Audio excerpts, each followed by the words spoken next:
This is Liz Colburn, host of Invited. Thanks for checking out the following podcast on Public House Media.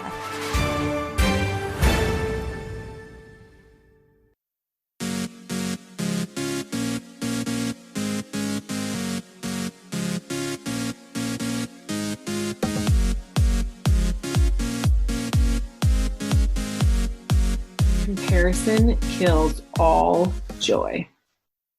Hello, welcome to Choose to Rise. Comparison kills all joy. Have you heard that before? I think I've probably shared this little quote with you in the past, but today I want to talk about the comparison game. You know, social media and life in general, media all the time is always kind of putting a perfect vision out there for us, or kind of telling us that we should be a certain way, or we should look a certain way, or we should act a certain way. And hopefully the message you've been getting from Choose to Rise here is that you should live the life that God created you for, and not comparing yourself to other people or trying to live up to others' expectations, but living authentically as yourself. And today I want to talk about the comparison game and, you know, how we compare ourselves to others and how that really strips the joy out of our life. I know for me, when I start to, get too involved in watching what other people are doing or trying to be like or show up like something else, it stresses me out.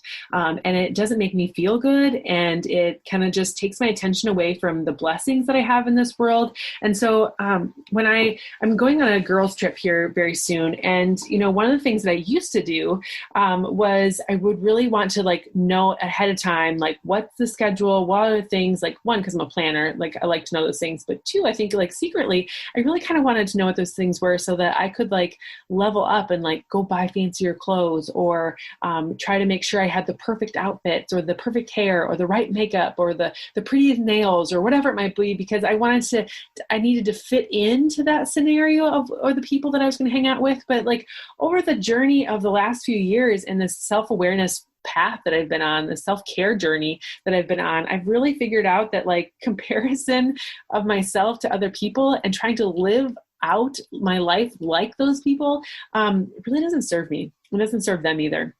It actually just makes me super anxious and super miserable. And so today I want to help share some tips, some strategies to kind of reduce the comparison game in your life.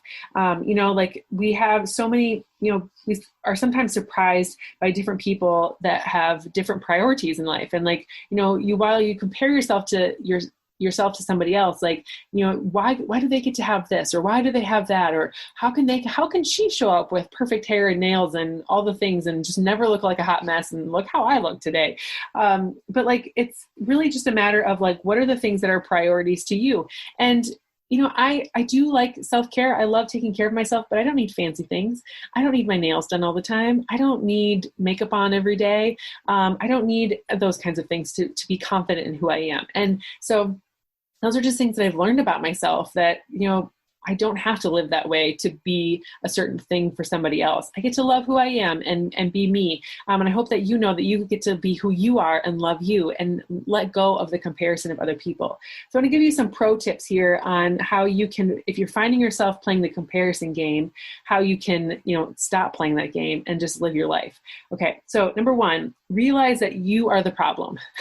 In the comparison game, the other woman that you're comparing your story to, that you're comparing your life to, she's just telling her life in a different way. She's just sharing her life and encouraging other people in her own way. And you don't have to try to live up to that. You just get to be who you are. So just because someone else's light is shining doesn't mean you need to shine your light brighter, or that your light's not bright just because hers is bright, right? So in this world, I would really encourage us to shine and shine bright as our own self, but also help other people shine bright too. Just because she has light doesn't diminish yours. Shine bright together.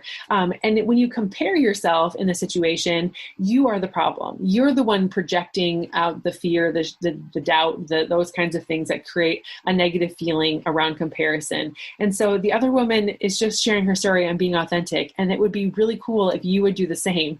And then we'd have a lot less struggles in this world. Number 2, remember that nothing and no family is perfect all the time. Sometimes when you see those perfect things show up, it's because that whoever is sharing it, that mom, the wife, the whoever, is just choosing not to share the mess. And that's okay. Like, some people look perfect on social media. They feel like they need to look perfect on social media. They need to like put the highlight reel out there. And, while we always, are sharing usually 2 things on social media, like the celebrations, the highlight reel, and sometimes we're really sharing the downfall, like the crappy stuff. But like, there's often this middle area of life that's just kind of, the not exciting stuff, whether because it's not on one end or the other end of the spectrum, that gets missed. And we have to realize that when we're looking at social media, or even looking at like just conversations that we're having with individuals, people aren't going to show the bad. People aren't going to show the mundane stuff. So don't compare your everyday, don't compare your chapter 1 to their chapter 500, or don't compare your everyday to their highlight reel, right? Like, remember that no one is perfect, and we're all just choosing to share what we share. And, comparison, again, is the kill of all joy. Number 3, the unfollow button is your friend. Trust me when I say this. A lot of people say like, oh, I'm not on social media anymore because I just can't stand what people are sharing. But guess what? You have control over your news feed. You get to decide who shows up in there. That unfriend button is your friend. If someone is annoying you, if someone is making you feel bad about your life, if someone is showing up and being rude, if someone doesn't match your value system, you get to decide if they show up in your newsfeed or not. You can mute them, you can unfollow them, you can unfriend them, whatever. But like, doesn't mean you can't be friends in real life. It just means that you don't have to see them in your newsfeed all the time. You don't have to be inundated by them. A lot of times we say like bullying in the old times. I'm not saying that like people showing up in their newsfeed is bullying. What I'm saying is like, I'm kind of comparing the two. So back in the day, like before social media, if someone was picking on you on the bus, you got off the bus and you were home and you were safe and nothing else happened to you, right? Like until you got back on that bus again. But you had some reprieve, you had a break, right? Now, like with social media and things like that, or text messages, kids are getting that kind of information, attention all the time. And so are adults, really. Like when we think about it, like how many times as an adult do you sit and scroll social media constantly, even just because it's quiet in your house, or just because you have a lull in conversation? We pull out our phones and we start scrolling. So you have control over the people and the things that you see in your newsfeed. If you're not a political fan of somebody, or you feel like someone's bringing you down, or they're only putting out negative energy, unfriend, unfollow, mute them, and so that you are only having the good stuff show up in your social media feed. If we're going to spend so much time there, let's make sure that it's a fulfilling place, that it's an uplifting place, and not something that's going to bring you down. Number 4, resist the urge to tear the other person down on your own insecurity. It's just kind of that human nature, unfortunately, to really write off the people that are doing well, to kind of put them down to try to make ourselves feel better. And that always makes me feel so sad when I see people doing that, especially women, because we are in a position in this world where we really need to build each other up and encourage each other. And I would really resist the urge to tear other people down because of your own insecurity. If I don't like the way I feel, that doesn't mean I should try to make someone else feel bad. If I don't like the way I look, doesn't mean I should tear down someone else for feeling and looking her best. When you tear those down, you're actually putting that negative energy out there and telling your brain like that's a bad thing. So like another example of this is like rich people, right? I've been reading I've been reading several books about money and like concepts of money and like women and money and those kinds of things. And like really the concept of like looking at rich people, like rich people shaming, or like millionaires, like if those are bad things, like we kind of put like a negative spin on money. And what really that's telling our systems, like our brains and the evidence around us, the universe around us, is that money is bad and that we should never have it. And so then we complain that we don't ever have it, but we've kind of put it out there that it's not a good thing. So resist the urge to tear the other person down, but also resist the urge to deflect the things that you really do want out of your life because you currently feel bad about it. Raise your energy.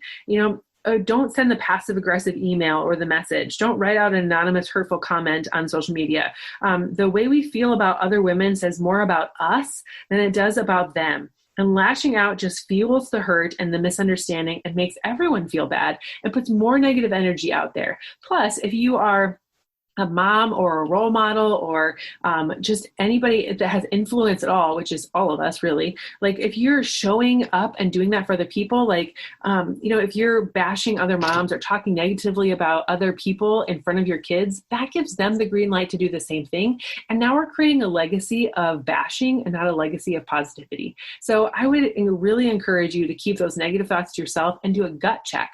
Why do I feel bad about this situation? What about me is an insecurity that is going to be, that's alarming here? What am I seeing in my reflection of myself in that person that I'm not necessarily liking?